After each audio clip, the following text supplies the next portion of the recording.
Olá, tudo bem? Nesse é o último vídeo de espectroscopia vibracional, que nós estamos tratando agora sobre análise de grupos funcionais. Esse é um vídeo também, novamente, bastante curto, que é só para finalizar esse tema de espectroscopia vibracional mesmo. Então, quando a gente está tratando com espectroscopia vibracional, a gente não consegue determinar exatamente com qual molécula a gente está tratando. Normalmente, a gente precisa conhecer a molécula para que a gente possa avaliar de que fato essa espectroscopia vibracional pode nos auxiliar. Então, associado à espectroscopia vibracional, a gente precisa ter a espectroscopia de massas, RMN, um espectro eletrônico e saber a composição elementar da nossa matéria.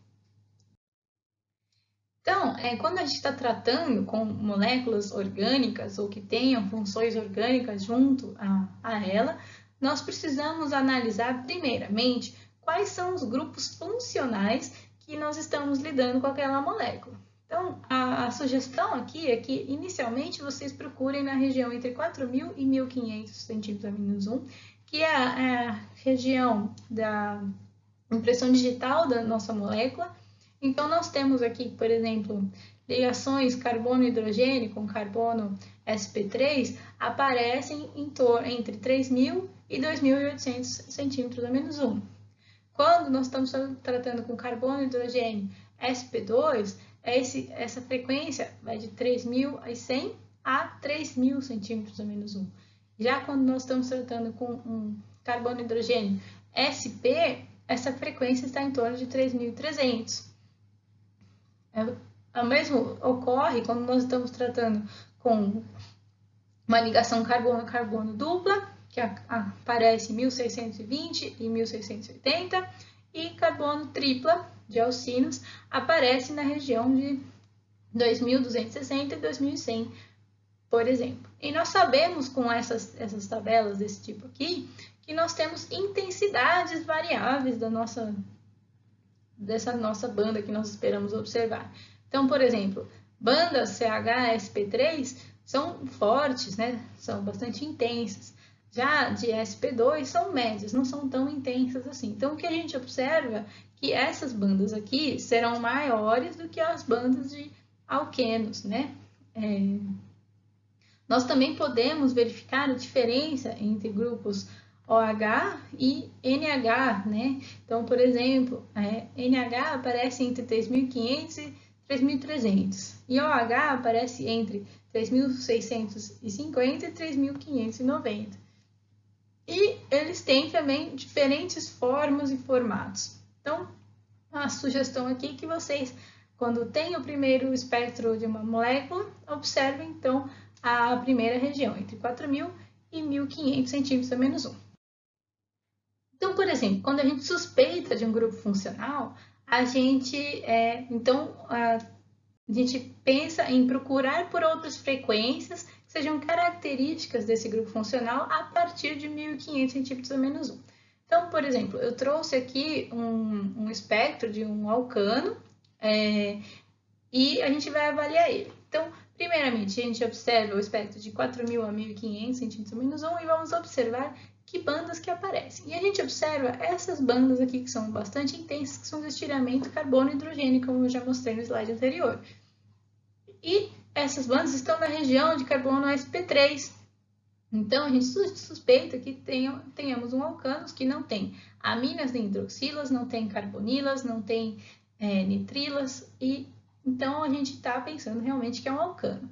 Então, a gente agora, para verificar se realmente se trata de um alcano, a gente observa o espectro a partir de 1.500 centímetros a menos 1 e verifica essas bandas aqui, né? Então, em 1.480 e 1.380, nós temos dobramentos carbono e hidrogênio, que também são bastante característicos de alcanos.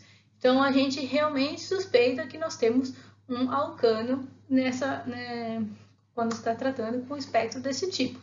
É importante lembrar que essa técnica não é infalível, então a gente pode errar fazendo desse jeito, mas essa técnica auxilia bastante na análise de um espectro infravermelho. Então, quando a gente tem outro espectro aqui, que eu estou trazendo para vocês, que a gente tem as bandas de estiramento carbono sp3, carbono e hidrogênio sp3, e aqui carbono e hidrogênio sp2. Então, aqui a gente suspeita que nós temos uma dupla ligação na nossa molécula. Então, a gente vai, e daqui também nós temos, né, um sinal bastante importante de estiramento carbono-carbono, duplas ligações. Então, essas bandas aqui também nos dizem que nós temos bandas de combinação, que são bastante comuns em alcenos. Então, aqui, com esse espectro, a gente também suspeita que nós temos, então, um alceno em vez de um alcano. Então, percebam que é bastante útil a gente avaliar o espectro de infravermelho para verificar os grupos funcionais principais daquela molécula. Eu estou trazendo para vocês agora um exemplo de um alcino. Então, nós temos aqui os estiramentos carbono e hidrogênio de carbono sp3, e aqui nós temos bastante evidente carbono e hidrogênio de um grupo sp. E nós temos também aqui, ó, carbono tripla carbono em 2126, que nos diz então que nós temos de fato um alcínio quando estamos tratando com um espectro vibracional deste tipo. Agora, quando nós estamos tratando com álcoois, o que nós buscamos no espectro, né? Então, a partir de 1500 aqui, olhando para cá, no nosso espectro, a gente observa uma banda bastante intensa, né, de OH, de estiramento, oxigênio e hidrogênio, aqui, por volta de 3500, e nós temos aqui uma banda, os estiramentos CH, de carbono sp3, e em 1050, 1100, nós temos estiramentos carbono-oxigênio, que também são bastante intensos. Então, isso nos diz que nós temos álcoois, uma função álcool na nossa molécula. Já quando a gente está tratando com aminas, essa banda que nós estamos tratando tem um sinal diferente. Percebam que quando a gente estava tratando com álcool, ela era bastante homogênea, né? Quando a gente está tratando com aminas primárias, nós temos aqui dois sinais nessa região de 3.000 a 4.000, né? E quando a gente está tratando com aminas primárias, a gente tem um sinal, mas ele também tem um ombro. Então, ele não é exatamente um sinal igual à banda de um álcool.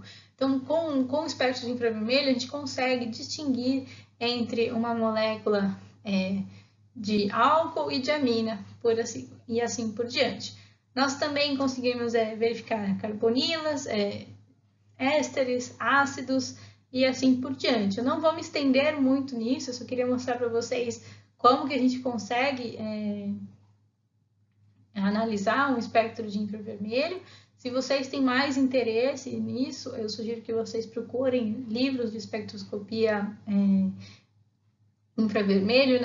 Essa aqui é a parte mais química orgânica da nossa matéria.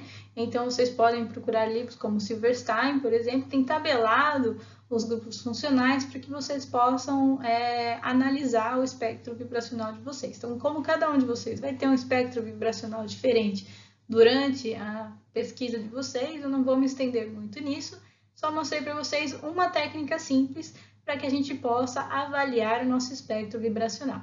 Espero que vocês tenham gostado. Caso vocês queiram resolver os problemas que estão no livro do Harris, é bastante interessante, porque vocês vão ganhar experiência com o tratamento da